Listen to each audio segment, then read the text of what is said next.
Hello and welcome to CreekWatch. My name's Reed and this is Sid, and today we're going to walk you through how to collect a dissolved oxygen sample on your creek. Dissolved oxygen is one of the most important tests that we do at CreekWatch, and it's essentially the amount of oxygen that is made available in the creek. And how does it get into our creek? There's a few different ways that our oxygen gets into the creek. It can come through riffles and fast-moving water, and it's also created by photosynthesis of plants. So dissolved oxygen, or our DO test, is our longest and our sort of most complicated test that we have, but it's also super fun chemistry and a personal favorite to a lot of our volunteers. The dissolved oxygen test is an acid-base titration test. And do you know what this means, Reed? Yeah, titration means that we do it drop by drop is kind of how the test is performed. Yeah, and when we talk about an acid-base titration, we're ending with an acidic solution and we'll be adding a chemical until it has a color change and means that it's turning into a neutral pH. Yeah, we're going to be watching the science happen right before your eyes. So inside your kit, you're going to have 4 different chemical, pre-packaged chemicals in tinfoil packets, pillows, and a liquid dropper. And all of these chemicals are going to have their own individual opening instructions. And the most important thing for DO test is to take your time, read the instructions thoroughly, make sure that you're protecting your eyes with your safety glasses from chemicals and wind, and to just have fun. So what's the first step? What do we got to do first? The very first thing is you're going to take this round glass mixing bottle and you're going to go collect a water sample. We're going to be filling the water sample up to the midway point of our frosted neck. So I have my round glass mixing bottle and I'm now going to collect my water sample. It's important that when we collect the sample, we're going downstream of the flow with the neck of our bottle facing downstream. I'm going to put this into the water about a 45-degree angle and let the bottle fill up. And then I'm just going to pour off any excess water that I collected so that our water level is about halfway on the frosted neck here. So I've now collected my water sample. We want to ensure that that water is up to the midway point of our frosted glass. And the very important thing that we're going to do before we do any more tests is we're going to put on the safety glasses. Looking good. Right on. Thank you. All right, so now what's the next step? So we are now going to add our oxygen packs 1 and 2, dissolved oxygen reagents. Inside your kit, you're going to have a Ziploc garbage bag. This is super important that we're not leaving around trash while we're doing our sampling. So I can help you out with those. Yeah, you're going to take one of each of these and you can use the scissors to cut the packets open. Excellent. All right, so what does it say on your packet there? So mine is dissolved oxygen 2. And I got dissolved oxygen 1. So Awesome. Now we are going to mix the 2 chemicals together and pour them into our round glass bottle. Yeah, perfect. So, let's use the scissors here. Excellent. I'll hand you that. Perfect. I'll trade you. Thank you. Perfect. I'm going to put that in our mixing bottle here.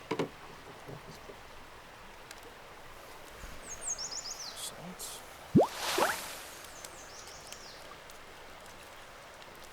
Perfect.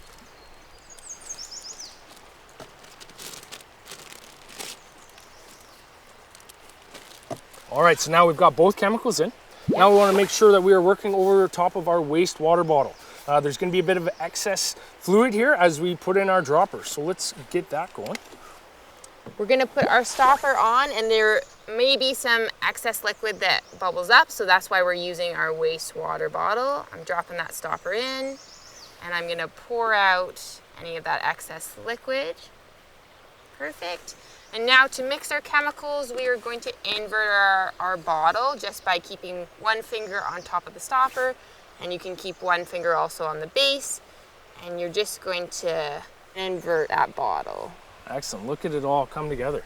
Yeah, do you notice something that's happening with our water sample? It's changing color really quick. Yeah. It's getting really thick. What's that stuff on the inside there? What is that? Yeah, so that precipitate is called flop. And that's what happens when our chemicals are reacting with presence of oxygen. We are going to let that settle down, probably for about 30 seconds, and we want to let all that flock drop below the white line on the glass bottle. Excellent. So it's looking like we're pretty close. So once that has settled past that white line, which it looks like it has, I'm just going to invert it one more time to make sure it's nice and mixed. And let it settle once more. So while we're waiting for that to settle, what's going to be our next step?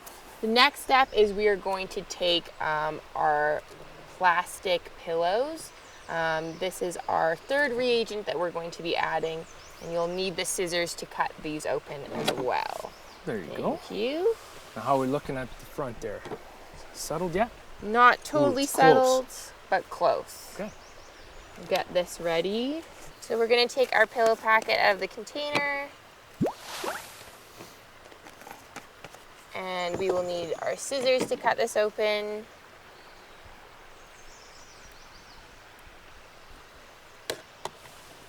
And we'll need to work over that wastewater bottle again. I'm going to take my stopper off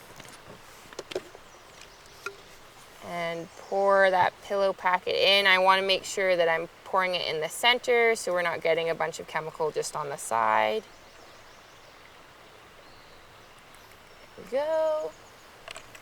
And again, just pouring out any excess liquid there. And once again, to mix those chemicals, we're going to invert it. Now, Reed, do you notice anything right away that's happening to our mixing bottle? Well, it's kind of going into a clear yellow liquid from orange, and some of that flock seems to have disappeared. Yeah, perfect. Interesting. So now that that has happened, we're actually already ready to move on to our next step. I'll just put this in the trash. Set it right here. Excellent. And now we are going to take our liquid chemical reagent to do our titration. But first, before we do that, how are we going to prepare our sample to be titrated? Yeah, we got this big bottle of liquid now, and we want to figure out how do we get this test to be accurate. Right. So what are we going to do next here? We're going to take our plastic tube, and this is going to ensure that we have the proper volume of liquid for our titration. So again, working over our waste bottle, I'm going to pair our prepared sample here into our plastic test tube all the way full. Any excess will drop off into our wastewater. And I'm now going to take our square glass mixing bottle. I'm putting this on top, pushing it all the way and flipping it. It's like a hat. Exactly. It's a little bit like an amazing a hat, right? hat. And then I'm going to pull that out. And we now have our prepared sample, a very yellow color here. It's very yellow. That's, generally as long as it's changed color, yellow typically means there's at least some oxygen present. Right. So that's a very good sign. So with our titration, we want this yellow color to turn essentially gin clear. Gin clear, we want it to be really clear. So I'll open this for you. Thank you. And that's excellent. So again, a titration, it's drop by drop. So I'm going to add one drop at a time. You're counting how many drops you're adding and to see that color change. It'll be right down the center. There you go. And It's like a teardrop size, right? Yeah, It's teardrop. like a teardrop, so one swirl, all right. There's two. Two. Three. Keep going. 4. 5. 6. Still going. It's still pretty yellow. Yeah. 7. 8. I can sort of notice it's getting a bit clearer. Starting to change, yeah. 9. There's 10 drops. Still a little cloudy. Yeah, still looks a little yellow. 11. Now that looks pretty clear to me. Now how can we check it? What can we use in our kit to check it against? Well, this, our third chemical here is white, so we can always hold it up. Yeah, the lid, right? We can look against the lid there and see. So does that look pretty clear to you? It looks pretty clear to me. And how many drops was that? That was 11 drops. 11 drops. Yeah. All right. So now what does that mean? So 11 drops, that corresponds to 11 milligrams per liter of dissolved oxygen in our creek. Wow. And what does that mean in terms of river health with that dissolved oxygen? Yeah, generally anything over 7 milligrams per liter is considered healthy. We get in the 3 to 6 is generally the borderline healthy, and it's typically unhealthy if you get values below 2 milligrams per liter. Right. So this is very important. We need that dissolved oxygen. It's something that's typically you see higher levels of dissolved oxygen in colder water, and in warmer water you get lower levels of dissolved oxygen, which, you know, it makes sense as to why trout really enjoy those cold mountain streams. Totally. So we can now dispose of our sample.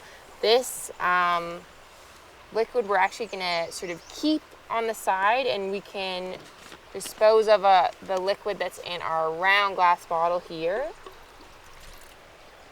And then I'm actually going to take our titration sample and use that to rinse out any leftovers from that round glass bottle. Set it back again. Perfect. Perfect. Pack everything up. It's a little jigsaw puzzle here, but you got to put it all back together. Make sure all the lids are back on your liquids. Yeah, very important that our stopper never gets put back on our round glass bottle. It just has a tendency to fuse. It gets really stuck, and it doesn't matter what you do, it won't come off. It won't, yeah. So always stopper off, and you can put your chemical packets back in their little spot here. Fold it back up. And that is how you measure your dissolved oxygen.